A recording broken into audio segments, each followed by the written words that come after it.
Halo semuanya, kita lanjutkan materi kita. Pada pertemuan ini kita akan membahas mengenai graf.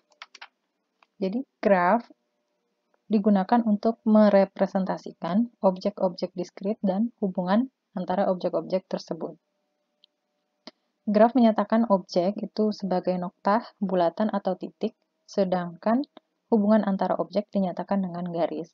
Sebagai contoh, gambar di bawah ini merupakan sebuah graf yang menggambarkan peta jaringan jalan raya yang menghubungkan sejumlah kota di provinsi di Jawa Tengah. Nah, objek-objek diskritnya di sini adalah kota.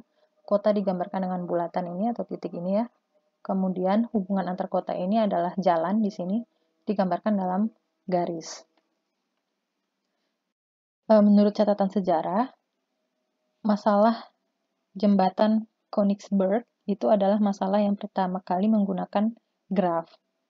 Jadi ceritanya di kota Königsberg itu di Jerman ya, itu terdapat sebuah sungai yang mengalir mengitari sebuah pulau. Jadi ini sungai, ya ini mengitari sebuah pulau ini. Nah, jadi ada 7 buah jembatan ya yang menghubungkan daratan yang dibelah oleh sungai tersebut. Nah, masalahnya adalah apakah mungkin melalui ketujuh buah jembatan itu masing-masing tepat satu kali dan kembali lagi ke tempat semula. Jadi misal dari sini, apakah mungkin melewati semua jembatan ini dan kembali lagi ke sini, seperti itu. Nah, sebagian penduduk kota sepakat bahwa tidak mungkin melalui setiap jembatan itu hanya sekali dan kembali lagi ke tempat asal mula keberadaannya. Tapi mereka tidak dapat menjelaskan mengapa demikian jawabannya, kecuali dengan coba-coba, seperti itu. Nah, jadi ini masalah yang pertama kali menggunakan graf. Bisakah melalui setiap jembatan tepat sekali dan kembali lagi ke tempat semula pada kota ini, ya, Königsberg ini. Nah, lalu seorang matematikawan yang bernama Euler, ya, matematikawan Swiss, itu adalah orang pertama yang berhasil menemukan jawaban masalah ini dengan cara menggunakan graf tadi ya. Jadi ia memodelkan sungai dan jembatan ini seperti ini. Jadi masing-masing daratan ini ya. Ini kan ada daratan C, daratan A, daratan B, dan daratan D. Itu dia gambarkan dalam titik ini, titik ya. Kemudian jembatannya ini digambarkan dalam garis ini. Jadi ada 7 ini ya. Nah, jadi jawaban yang dikemukakan oleh Euler adalah orang tidak mungkin melalui ketujuh jembatan itu masing-masing satu kali dan kembali lagi ke tempat asal keberangkatannya karena derajat setiap simpul ini tidak seluruhnya genap. Nah, apa yang dimaksud dengan derajat simpul dan teorema yang disebutkan oleh Euler tadi, nah itulah yang nanti kita akan bahas lebih dalam pada materi mengenai graf ini. Jadi graf itu definisinya sendiri adalah graf didefinisikan sebagai pasangan himpunan V dan E, ya, bisa ditulis dengan ini graf G sama dengan V dan E. Yang dalam hal ini V adalah himpunan tidak kosong dari simpul-simpul atau vertex ya. Nah, sedangkan E di sini adalah himpunan sisi atau edges yang menghubungkan sepasang simpul. Jadi definisi ini menyatakan bahwa V tidak boleh kosong. Jadi ini kan himpunan tidak kosong. Simpulnya tidak boleh kosong. Sedangkan edge atau garisnya itu tadi boleh kosong. Jadi sebuah graf dimungkinkan untuk tidak mempunyai satu sisi buah pun, tetapi simpulnya harus ada minimal satu. Ya, jadi hanya terdiri dari satu titik itu boleh. Nah, graf yang hanya mempunyai satu buah simpul tanpa sebuah sisi pun itu dinamakan graf trivial. Nah, simpul pada graf itu dapat dinomori dengan huruf ya, atau dengan angka seperti ini ya. Simpul 1, V1, simpul 2, V2, dan seterusnya sampai V ke N. Nah, untuk edge atau garis sendiri itu bisa kita nyatakan dengan pasangan titik yang dihubungkan oleh garis tersebut, misalkan U, V, V, W, atau bisa juga dengan E seperti ini ya, E1, E2, dan seterusnya sampai E ke N. Nah, ini ada contoh beberapa graf ya di sini. Pada gambar yang pertama ini kita lihat di sini himpunan vertexnya terdiri dari 1, 2, 3, dan 4 ya. Ini. Kemudian garisnya terdiri dari 1, 2 ya. 1, 3, 2, 3, 2, 4, dan 3, 4. Nah, kalau graf G2 ini kita lihat vertexnya terdiri dari juga sama 1, 2, 3, 4, tapi yang membedakan di sini di titik 3 dan 4 itu ada 2 buah garis. Selain E6 juga ada E7. Demikian dengan titik 1 dan 3 juga ada 2 garis yang menghubungkan. Graf G3 itu berbeda lagi. Di titik 3 gitu ya, di vertex ketiga ada satu simpul yang berbentuk, ada satu garis maksudnya, satu sisi yang berbentuk gelang seperti ini atau loop. Nah, ini ketiga graf ini itu berbeda. Yang pertama ini disebut dengan graf sederhana ya. Jadi dia tidak mengandung gelang maupun sisi ganda. Nah, gelang itu adalah ini ya tadi loop ini maupun sisi ganda ya. Ini kan sama sekali tidak ada gelang maupun sisi ganda. Nah, inilah yang disebut dengan graf sederhana. Nah, kemudian G2 dan G3 ini kita namakan graf tidak sederhana. Graf tidak sederhana. Nah, graf tidak sederhana sendiri bisa dibedakan menjadi graf ganda dan graf semu. Ada dua macam ya. Jadi graf ganda itu adalah graf yang mengandung sisi ganda. Yang ini, contohnya yang G2 ini, graf yang mengandung sisi ganda, ini disebut graf ganda. Nah, sisi ganda yang menghubungkan sepasang simpul itu bisa lebih dari 2 buah. Contohnya di G2 itu adalah graf ganda. Nah, kemudian kalau graf semu itu graf yang mengandung gelang atau loop. Nah, ini contohnya G3 ini adalah graf semu. Jadi, dia kalaupun dia tidak memiliki sisi ganda, tapi dia memiliki sisi gelang atau loop tadi ya, nah itu termasuk ke dalam graf semu. Nah, berdasarkan ada tidaknya gelang tadi atau sisi ganda atau graf tadi, maka itu tadi ya, graf itu digolongkan menjadi dua jenis, graf sederhana dan graf tidak sederhana. Ini tadi graf sederhana, dan ini graf tidak sederhana.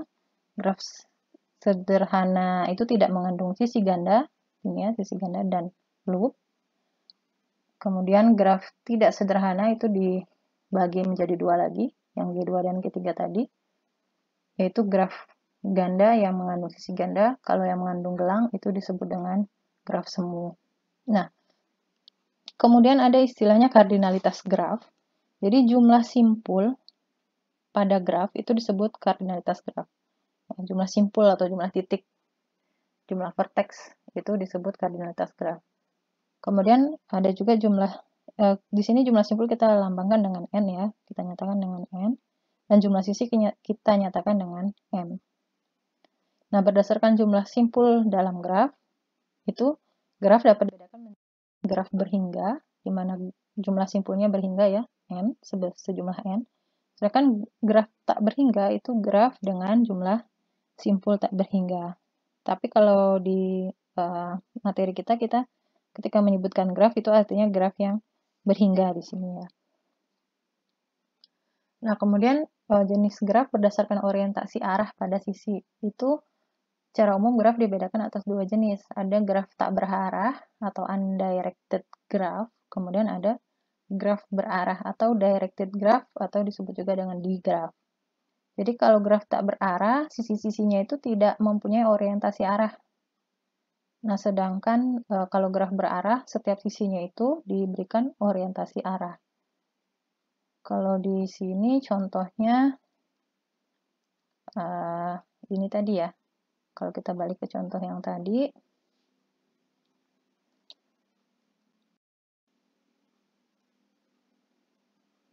ini, contoh yang ini. Yang ini berarah kan, ada arah di garisnya ini. 2 ke 3 gitu. Jadi ini maksudnya garisnya keluar dari 2 ke 3 dan tidak berlaku sebaliknya. Nah, ini ada arahnya. Kalau contoh yang tadi, yang sebelumnya kita bahas, gambar G1, G2, dan G3 itu adalah graf tidak berarah. Jadi ini kan garisnya tidak ada arahnya ya. Mau 2 ke 3, 3 ke 2 ya sama saja. Sedangkan kalau pada gambar 3 yang setelah ini, slide berikutnya, nah inilah yang disebut dengan graf berarah.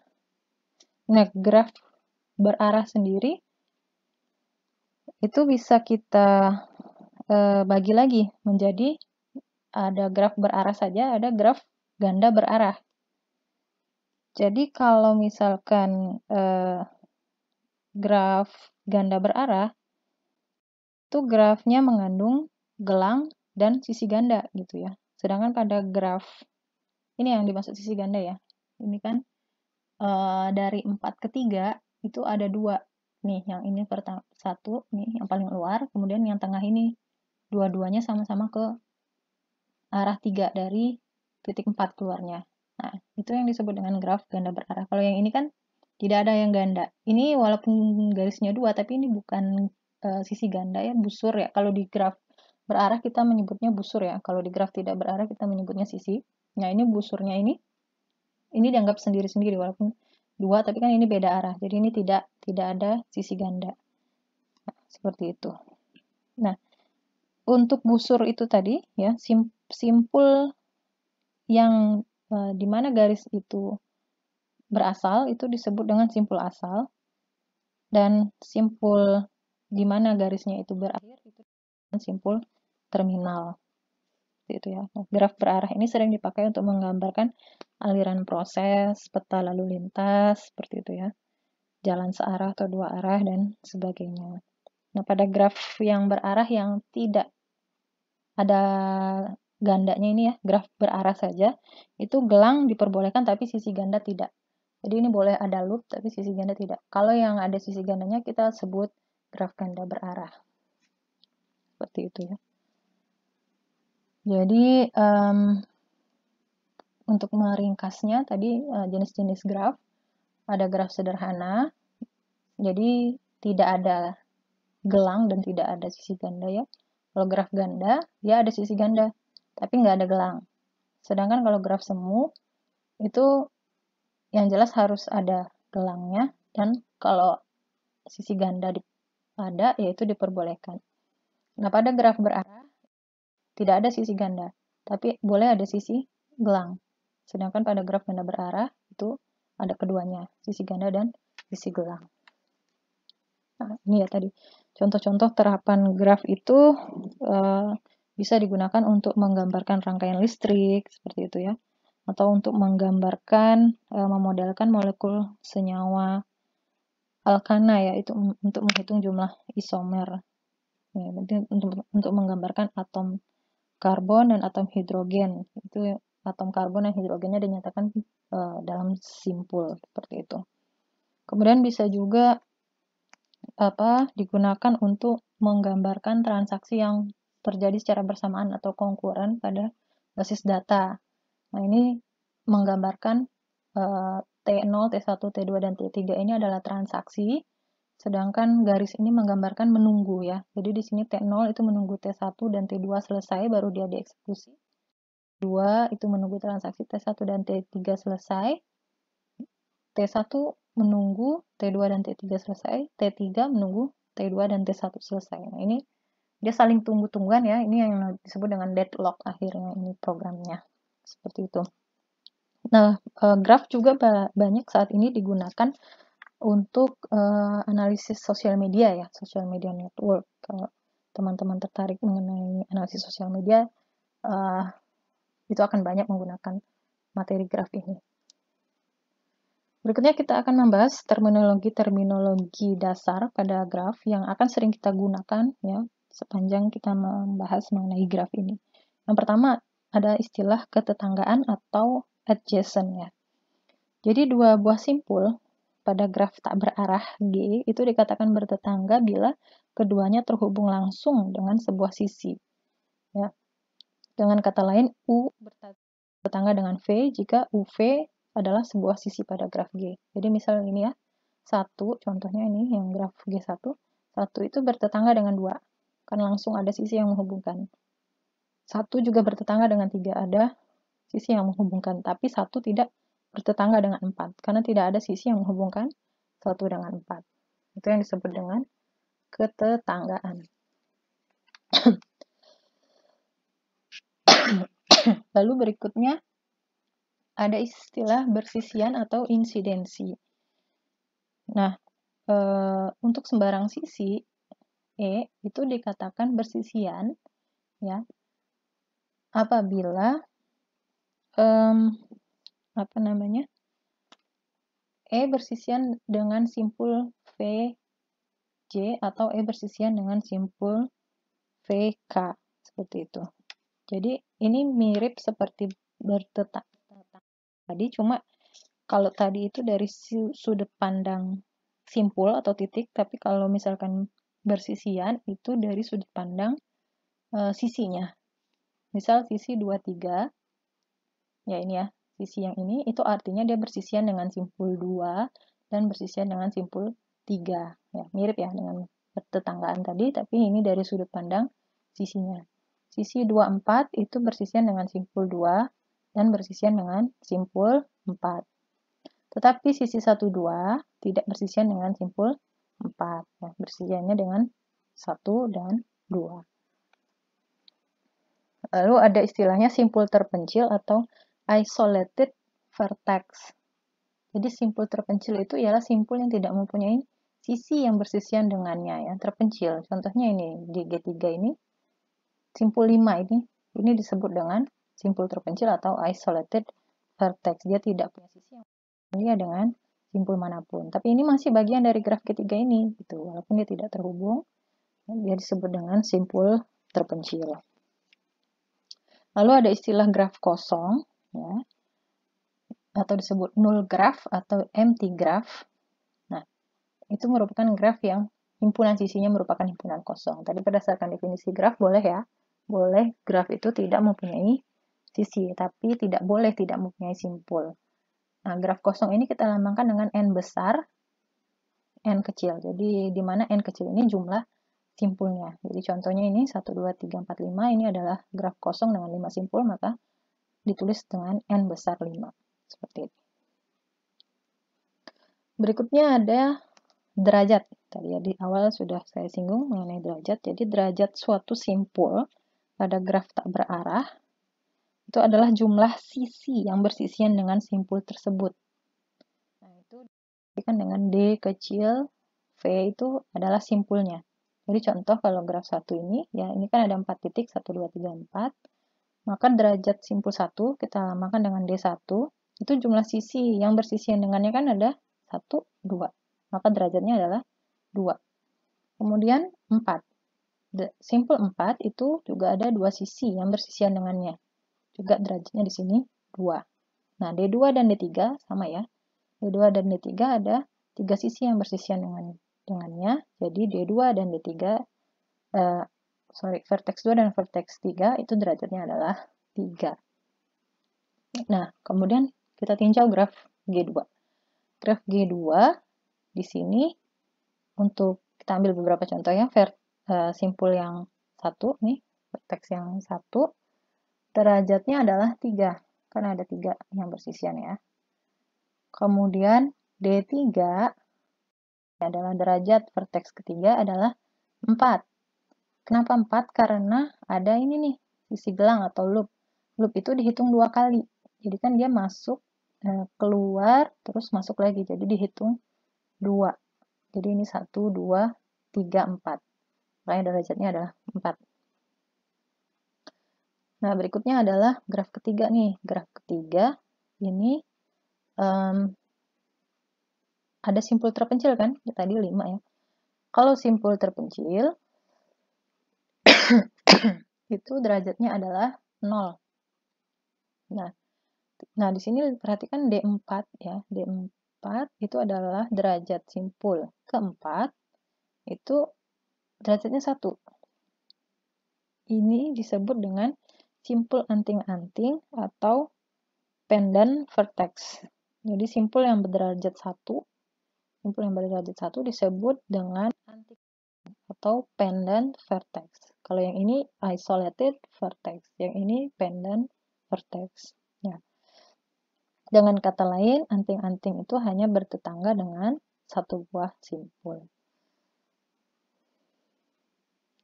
Nah, pada graf berarah ya, itu beda lagi, derajatnya itu dibagi menjadi ada derajat masuk dan derajat keluar, karena kan ada busur yang masuk ke vertex tersebut, ada busur yang keluar.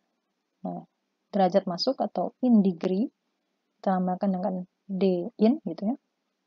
In degree itu adalah jumlah busur yang masuk ke simpul V. Sedangkan out degree atau derajat keluar itu jumlah busur yang keluar dari simpul V. Nah, jadi derajat titik tersebut itu adalah derajat masuknya ditambah derajat keluarnya. Itu adalah derajat akhir dari titik pada graf berarah.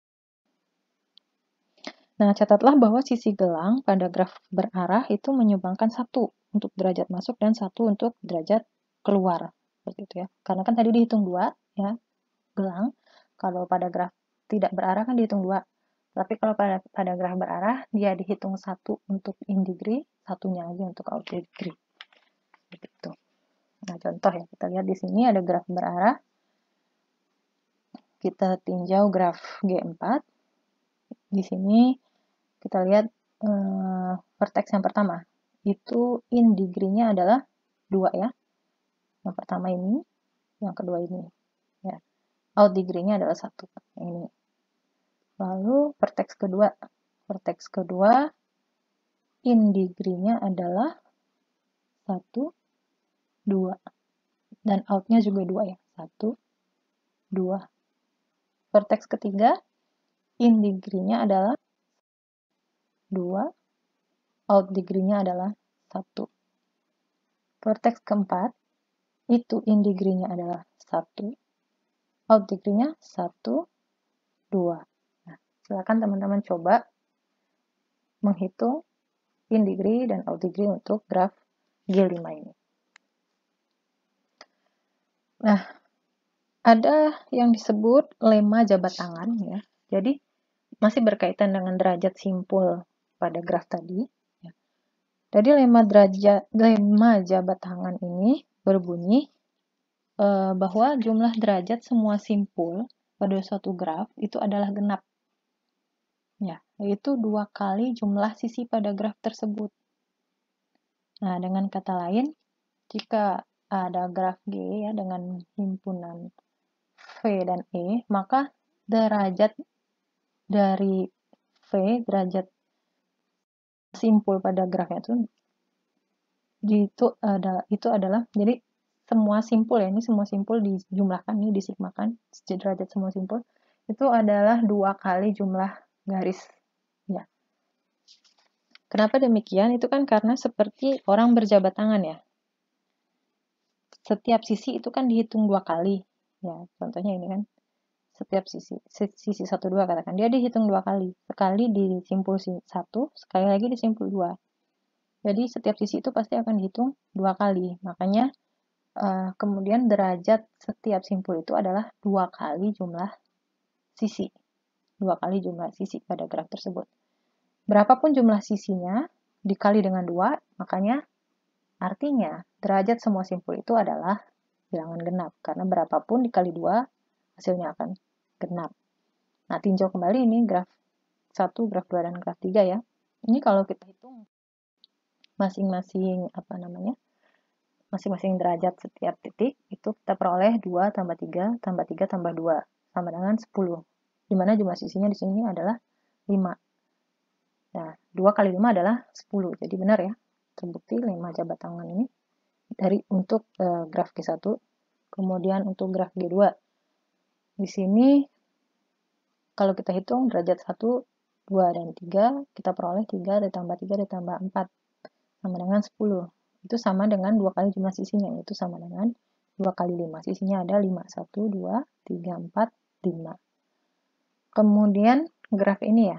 Graf ketiga, kalau kita lihat, kita hitung, derajat setiap verteksnya ini 1 sampai 5, kita peroleh 2 tambah 2 tambah 3 tambah 1 tambah 0, sama dengan 8. Dimana 8 itu adalah 2 kali jumlah sisinya, yaitu 4. 1, 2, 3, 4.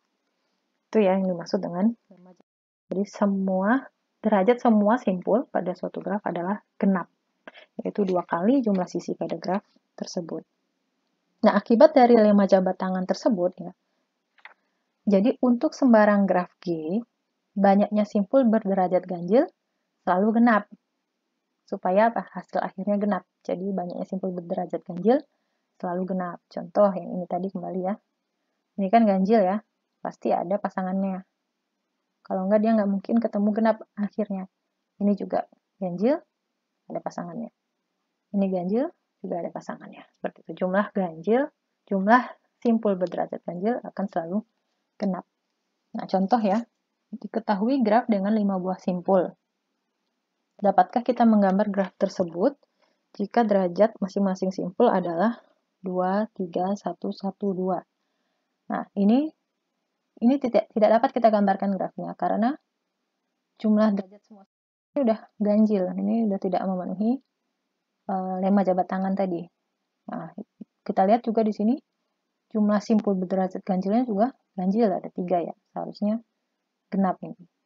Nah, untuk yang kedua, ini derajat masing-masing simpulnya 2, 3, 3, 4, 4. Ini kalau dijumlahkan adalah 16. Ya. Nah, salah satu cara untuk kita menggambarkannya adalah seperti ini. Ini 2 derajatnya, 3, 3, 4, 4. Ya. Berikutnya kita masuk ke terminologi walk, lintasan atau path, dan sirkuit. Ya. Jadi, yang disebut dengan walk dari titik V, titik W, itu adalah barisan dari titik-titik berhubungan dan garis ya. Jadi titik, garis, titik. Gitu, secara berselang-seling. Dari V, diawali dari V, dan diakhiri di W. Itu ya. Jadi, dari V ke W, jadi ada V, misalkan titik lain A, B, C, D, terus berakhir di W. Nah, panjang wall itu sejumlah sisi dari V ke W tadi. Nah, kalau semua garis dari V ke W itu berbeda garisnya ya, tidak ada yang dilewati 2 kali, itu yang disebut dengan lintasan atau path. Jadi path dari V ke W itu bisa dituliskan kayak gini. Misalkan ini dari V0 ke Vn ya. V0, E1, V1, E2, V2, dan seterusnya sampai dengan V ke N. Jadi dengan EI itu tidak sama dengan EJ. Jadi setiap E-nya itu berbeda. Tidak ada garis yang sama. Nah, lintasan itu disebut lintasan sederhana jika lintasan tersebut terdiri dari simpul-simpul yang berbeda. Jadi kalau lintasan saja, tadi boleh simpulnya berbeda. Garisnya yang tidak boleh sama. Gitu ya. Jadi kalau misalkan lintasan saja, titiknya boleh sama, garisnya harus berbeda. Nah, kalau bukan hanya garisnya yang berbeda, melainkan titiknya juga berbeda, maka lintasan itu disebut lintasan sederhana. Jadi, kalau ini tadi E-nya tidak boleh sama ya, E1 dengan EJ, ini V ke K dan V ke M itu juga tidak boleh sama. V0, V1, V2 itu juga berbeda. Nah, kemudian ada istilah tadi sirkuit. Sirkuit itu adalah lintasan yang mempunyai titik awal dan titik akhir sama. Jadi, lintasan sebetulnya ya, sirkuit. Teman-teman kan ngerti ya, sirkuit balap kayak gitu ya. Titik awal dan titik akhirnya kan sama. Nah, sedangkan sirkuit sederhana itu adalah lintasan sederhana yang mempunyai titik awal dan titik akhir sama. Jadi kalau misalkan lintasan tadi, saya ulangi lagi ya, kalau walk itu dari V ke W, Dia ada titik, garis, titik, garis, titik, garis, terserah lah mau titiknya sama, mau beda, garisnya sama atau beda. Pokoknya itu adalah walk. Nah, tapi kalau misalkan garisnya sudah berbeda, unik ya, maka itu disebut lintasan. Kalau titik dan garisnya berbeda, kita sebut dengan lintasan sederhana. Nah, lintasan tadi yang garisnya beda, sisinya ya, setiap sisinya beda. Kalau diawali dan diakhiri di titik yang sama itu disebut sirkuit. Nah, lintasan tadi ya, yang sederhana, titik, titik, garis semuanya berbeda dan titik awal dan titik akhirnya saja yang sama. Nah, itu disebut dengan lintasan sederhana. Nah, itu ya tadi ya. Jadi lintasan tadi yang panjangnya N dari simpul awal V0 ke simpul tujuan V di dalam graf G tadi berselang-seling simpul dan sisi. Sedemikian sehingga adalah E1, E2, sampai dengan EKN adalah sisi-sisi dari graf. Contoh ya, kita ambil contoh graf 1, ini G1, lintasan 1, 2, 4, 3. 1, 2, 4, 3. Nah, itu adalah lintasan ya. Lintasan dengan barisan sisinya adalah 1, 2, 2, 4, 4, 3. Panjang lintasannya di sini adalah 3, sejumlah sisinya. Kemudian siklus atau cycle atau sirkuit ya, itu tadi lintasan yang berawal dan berakhir pada simpul yang sama. Contoh kalau misalkan ini 1, 2, 3, 1. Ya, beda ya, tadi 1, 2, 4, 3, sekarang 1, 2, 3, 1. Titik awal dan titik akhirnya sama. Panjangnya juga sama, 3. Ya. Ini dilihat dari jumlah sisinya. Kemudian kita masuk ke terminologi terhubung atau connected ya. Keterhubungan dua buah simpul itu adalah penting di dalam graf ya. Jadi dua buah simpul U dan simpul V dikatakan terhubung jika terdapat lintasan dari U ke V. Dua buah simpul. Jadi jika dua buah simpul terhubung, maka pasti simpul yang pertama dapat dicapai dari simpul yang kedua. Ya, jadi itu simpul V1 dan simpul V2 disebut terhubung dapat lintasan dari V1 ke V2. Nah, sedangkan graf disebut terhubung atau graf terhubung jika untuk setiap pasang simpul VI dan VJ di dalam himpunan V pada graf tersebut ya, terdapat lintasan dari VI ke VJ. Artinya setiap dua simpul, kalau kita ambil secara random setiap dua simpul pada graf tersebut, itu pasti bisa kita tempuh dari simpul yang pertama ke simpul yang kedua. Nah, jika tidak terhubung, ada satu saja, minimal ada satu pasang saja yang tidak ada lintasannya, tidak terhubung ya, maka graf itu disebut graf tak terhubung atau disconnected graph. Nah, contoh ini ya. Contoh graf ini terdiri dari 8 titik. 1, 2, 3, 4, 5, 6, 7, 8. Ini ada titik yang tidak terhubung. Ini terpisah kan? Kita ambil 1 dan 5. Itu tidak ada lintasannya kan? 1 dan 8. Tidak ada juga 1, 6, 1, 7. Tidak ada lintasannya. Minimal satu saja ada titik yang tidak terhubung, maka ini sudah disebut dengan graf tak terhubung. Ya. Graf berarah G itu dikatakan terhubung jika graf tidak berarahnya terhubung. Jadi ini kalau ini tadi kan untuk graf tidak berarah ya. Definisinya lebih simpel. Nah, kalau misalkan untuk graf yang berarah, itu definisinya agak lebih detail sedikit gitu. Jadi, graf berarah itu, kalau misalkan kita tidak pedulikan arahnya ya, kita tidak pedulikan arahnya, mau ada titik yang masuk atau keluar, kita abaikan dulu. Kalau dia sebagai graf tidak berarah, kita abaikan arahnya, itu ternyata itu terhubung, maka graf berarah G itu dikatakan terhubung. Nah, tapi dia terhubung itu ada terhubung kuat dan ada terhubung lemah. Terhubung kuat itu kalau terdapat lintasan berarah dari U ke V. dan juga lintasan berarah dari V ke U.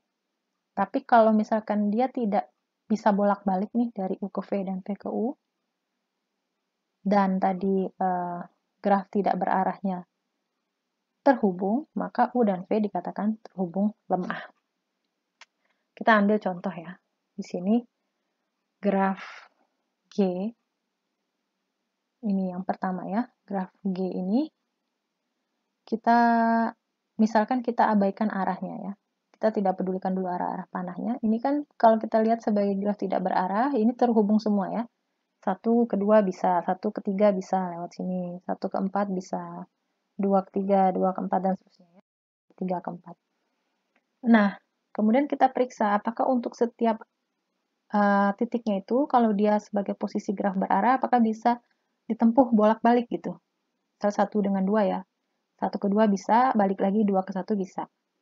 1 ke 3 bisa lewat sini, sini. Balik lagi 3 ke 1. 3 ke 1 tidak bisa kan? Kita ke 4.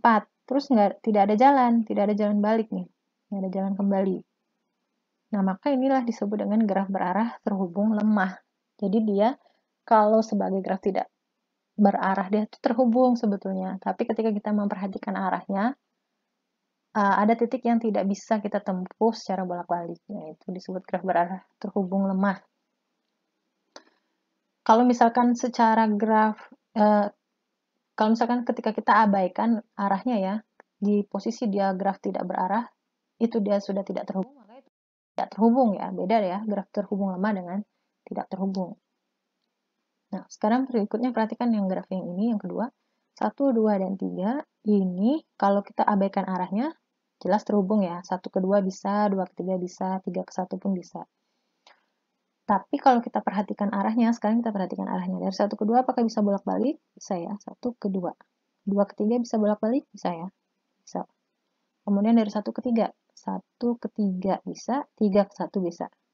Nah, maka inilah yang disebut dengan graf berarah terhubung kuat. Jadi, ketika diabaikan arahnya dia terhubung, ketika kita perhatikan arahnya pun dia bisa terhubung bolak-balik antar setiap dua titik. Lalu ada subgraf dan komplement. Jadi, subgraf, misalkan ada graf G ya. G sama dengan G yang terdiri dari himpunan vertex dan edge, itu adalah sebuah graf.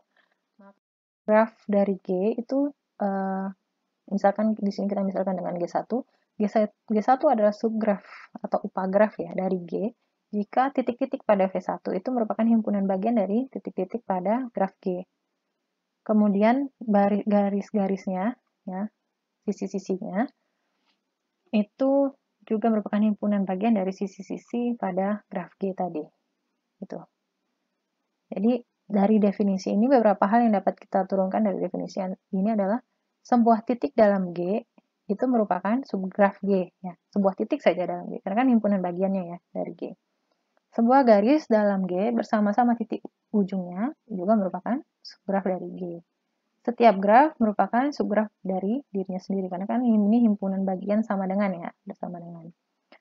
Kemudian dalam subgraf berlaku sifat transitif. Jadi jika H adalah subgraf G dan G adalah subgraf, maka H adalah subgraf dari K. Nah, ini ada beberapa contoh ya, beberapa contoh kita perhatikan. Di sini, apakah H ini merupakan subgraf dari A? Kita lihat di sini V2 adalah himpunan bagian ya dari G. V3 juga himpunan bagian dari G. Kemudian sisinya ada E4 juga merupakan himpunan bagian dari G. Maka H ini adalah subgraf dari G. Lalu berikutnya yang B. Nah, yang B ini kita lihat di sini ada perbedaan di sini ya, di loopnya ini kan. V1, V2, V3-nya sama. V1, V2, dan V3-nya sama. Di sisi-sisinya juga E1, E2, E3 sama, E1, E2, E3 sama, cuma E4-nya di sini berbeda. E4 pada G itu merupakan loop pada vertex 2. Di H, loop adalah loop itu berada pada vertex 3. Ini berada pada V3, yang ini berada pada V2. Jadi di sini sudah berbeda ya. Ada sisi yang bukan merupakan himpunan bagian dari G, yaitu sisi ini.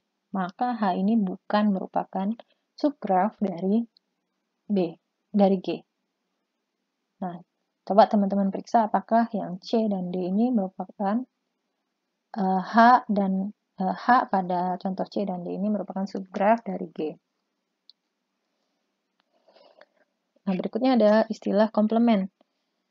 Nah, komplement dari subgraf G, jadi misalkan ada graf G ya, komplement dari graf G itu memiliki subgraf G1, maka komplement dari subgraf G1 terhadap graf G itu adalah graf G2, di mana titik-titiknya tadi ya, V2 itu adalah V1 dikurangi V2. Demikian juga dengan E2.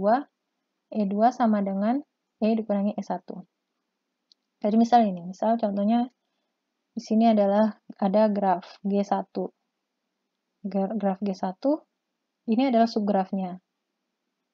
4 maksudnya. 1, 4, 3, dan 5. 1, 4, 3, dan 5. Ini adalah subgraf dari G1. Maka titik-titiknya yang lain ya, yang selisih dari titik G1 dengan subgraf ini adalah ini kan. Nah, selisih sisi-sisinya ini. Ini adalah komplement dari subgraf B terhadap G1.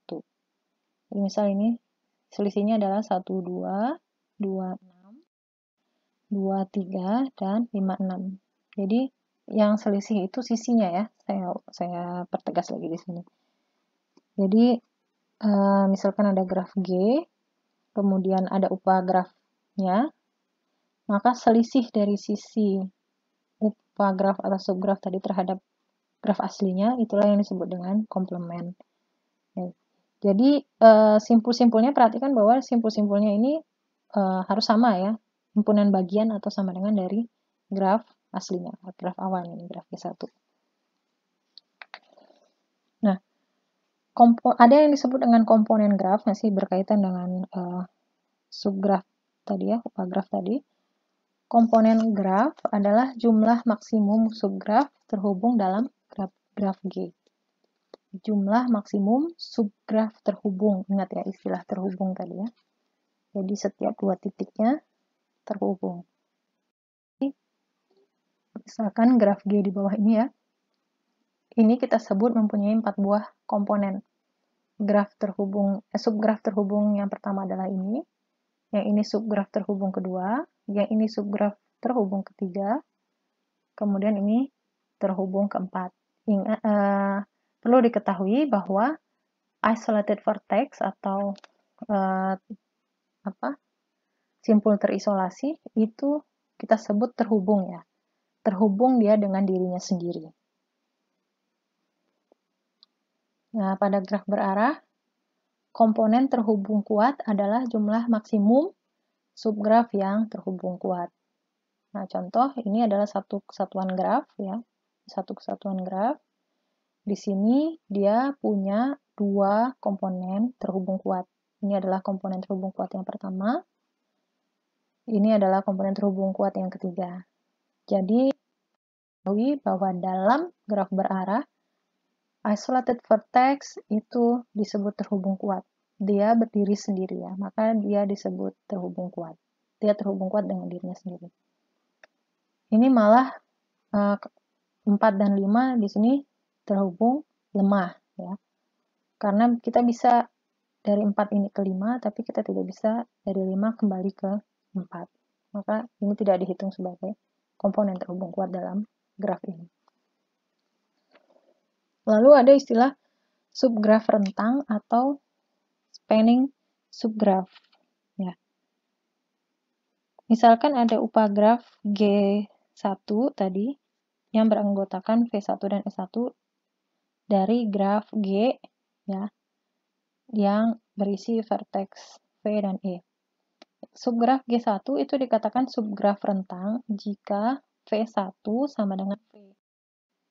Artinya, subgrafnya itu mengandung semua simpul dari G. Jadi contoh ini graf aslinya adalah graf G ini dengan 5 simpul, ya, dan sisinya ada 1, 2, 3, 4, 5, 6, 7. 5 simpul dan 7 sisi. Nah, ini adalah subgraf dari G. Tidak semua sisinya ya, tidak semua sisi di G itu ada di G1. Katakan ini misalkan G1. Tapi semua simpulnya ada, Nah, inilah yang dikatakan dengan spanning subgraph atau subgraf merentang dari G. Jumlah simpulnya adalah sama. Nah, yang ini juga adalah subgraf atau upagraf ya. Subgraf dan upagraf itu sama.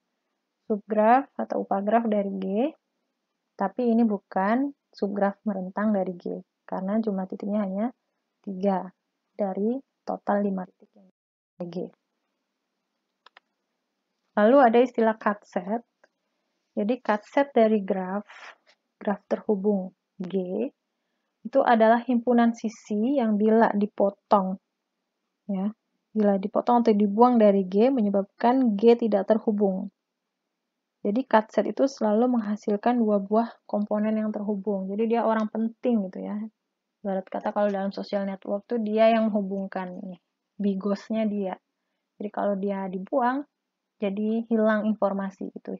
Nah, itu yang disebut dengan cut set pada graf. Jadi kalau dia dibuang simpul itu, sisi itu, jadilah grafnya itu menjadi tidak terhubung. Nah, contoh pada graf di bawah ini, kita lihat graf A. Ini awalnya kan graf terhubung. Ya, setiap dua titik terhubung, setiap dua simpul di sini ya. Kalau kita buang 1, 2, 1, 5, 3, 5, dan 3, 4. Jadinya kan seperti ini nih.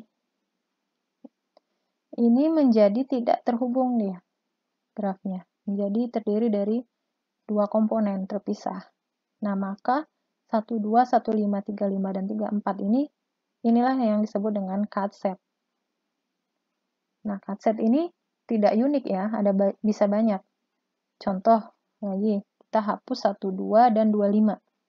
Kita hapus 1, 2, dan 25. Jadi sisanya ini dengan 26 ini kan, itu juga jadi dua komponen terpisah, tidak terhubung grafnya. Maka 1, 2, dan 25 itu juga adalah cut set. Contoh lain, kita cari yang lain lagi ya, cut setnya. Di sini 1, 3, 1, 5, 1, 2, 1, 3, 1, 5, dan 1, 2. Itu juga adalah cut set. Menghasilkan ini dengan isolated vertex 1. Kemudian 26 juga adalah cut set 26. Sehingga menghasilkan komponen ini dengan isolated vertex 6. Nah, perhatikan bahwa 1, 2, 25, dan 45 itu sebenarnya kan kalau dihilangkan juga menghasilkan dua komponen yang tidak terhubung. Tetapi itu bukan cut set. Sebab apa? Ini masih bisa diperkecil lagi anggota himpunannya. Misalkan kita ambil himpunan bagiannya 1, 2, dan 25. 1, 2, dan 25 itu sendiri adalah sudah cut set. Nah, itu ya. Jadi, himpunan bagian dari cut set itu, sisinya itu yang paling minim jumlahnya ya. Jadi tidak boleh di dalam cut set itu ada cut set. Ambil jumlah sisi terkecil. Seperti itu.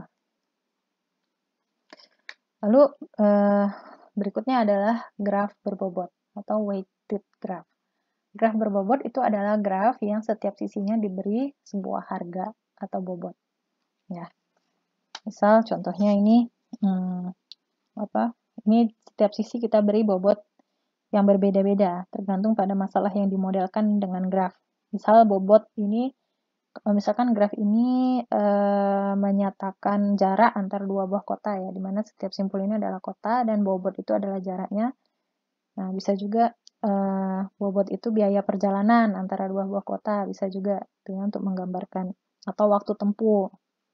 Jadi terkadang setiap sisinya diberi sebuah harga atau bobot, seperti itu ya.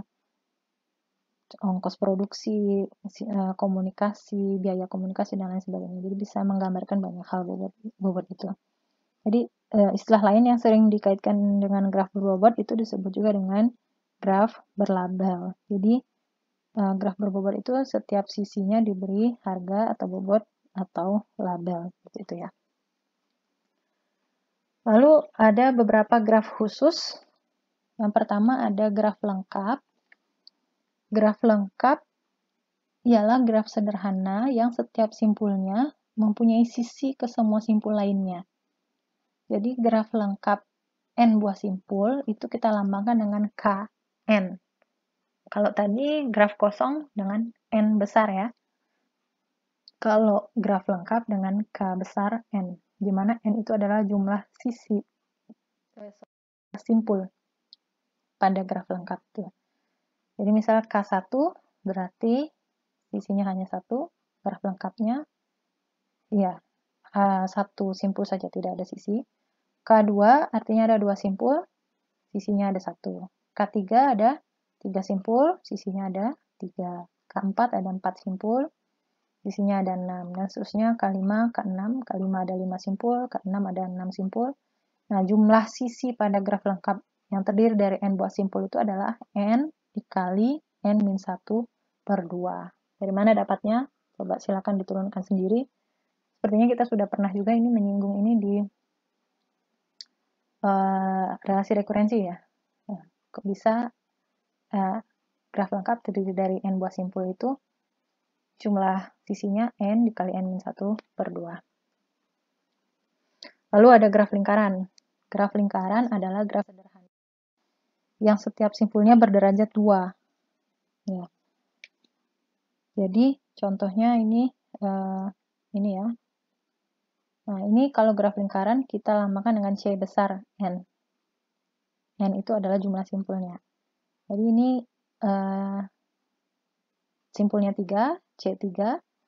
Setiap simpul derajatnya 2 ya, jadi garisnya hanya ada 2, 2, 2. C4, ini titiknya 4, setiap simpul juga derajatnya 2, 2, 2, 2. Dan seterusnya ini C5, dan ini C6. Jadi dia seperti lingkaran bentuknya ya. Setiap simpulnya berderajat 2. Kemudian ada graf teratur atau regular graph.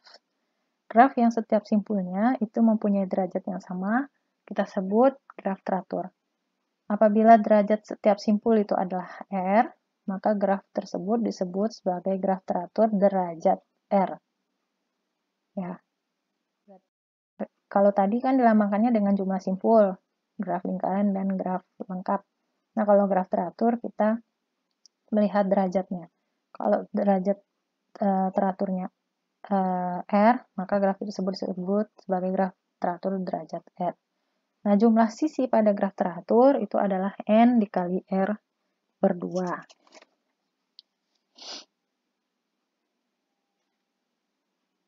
Kemudian ada graf bipartit. Graf bipartit itu adalah graf G yang himpunan simpulnya dapat dipisah menjadi dua himpunan bagian. Jadi graf yang himpunan simpulnya dapat dikelompokkan menjadi dua himpunan bagian, misalkan V1 dan V2, sedemikian sehingga setiap sisi di dalam G itu menghubungkan sebuah simpul di V1 ke sebuah simpul di V2. Nah, jadi tadi kan graf itu terdiri dari sejumlah simpul ya. Jadi simpulnya itu bisa kita pecah jadi dua himpunan bagian seperti ini, dan garis-garisnya itu menghubungkan setiap titik yang ada di kedua himpunan tersebut. Gitu. Nah, apabila dalam graf bipartit, setiap titik dalam V1 ini berhubungan dengan setiap titik dalam V2, ya, maka graf itu disebut graf bipartit lengkap. Jika V1 terdiri dari M titik, misalkan ini 2, ya, dan V2 terdiri dari N titik, misalkan ini 3, maka notasi graf bipartit lengkapnya sama dengan K M, N. Jadi misalkan K 2,3. Itu artinya graf bipartit lengkap dengan titik P1, 2, dan titik P2-nya 3. Seperti itu. Nah, ini contoh-contoh graf bipartit. Nah, ini kalau kita lihat seperti kusut ya, tapi ini sebetulnya bisa kita bagi menjadi dua himpunan bagian. Himpunan bagian A, B, dan D. Ya, A, B, dan D, perhatikan. Kemudian C, E, F, G. Mungkin akan lebih jelas kalau teman-teman gambarkan ulang menjadi diagram seperti ini. Nah, kemudian ini juga graf persoalan utilitas. Ini rumah, ya, rumah, dan ini utilitas, katakan air, listrik, nah, seperti itu, jaringan internet. Nah, ini adalah masing-masing rumah, ini adalah masing-masing utilitas. Ini juga bisa kita bagi dua ini. Ini adalah himpunan P1, ini adalah himpunan P2, dan ini adalah garis-garisnya. Ini adalah graf lengkap. Nah, ini yang disebut graf lengkap ya. Jadi setiap H1 terhubung ke semua WGE, H2 terhubung ke semua WGE, H3 juga, demikian sebaliknya. Jadi setiap titik itu terhubung ke setiap titik yang lain. Nah, ini yang disebut dengan graf lengkap. Di sini dilambangkan dengan K 3,3. Kemudian ini topologi bintang. Jadi ada satu titik dan berapa titik ini? 12 ya. Ini ada 8 ya, ini 1, 2, 3, 4, 5, 6, 7, 8. Ini apakah bisa kita bagi menjadi dua? Bisa ya. Jadi di V1 katakanlah hanya satu titik yang di tengah ini. Kemudian V2 adalah 8 titik yang lain. Ya, kalau kita gambarkan kan seperti itu. Bisa ini dipecah menjadi dua himpunan. Maka ini disebut graf bipartit. Ini tiga-tiganya adalah contoh graf bipartit. Ini ada beberapa latihan yang bisa teman-teman coba kerjakan untuk lebih memahami materi graf yang telah dijelaskan pada hari ini. Kita akan lanjutkan mengenai graf ini pada video berikutnya. Terima kasih.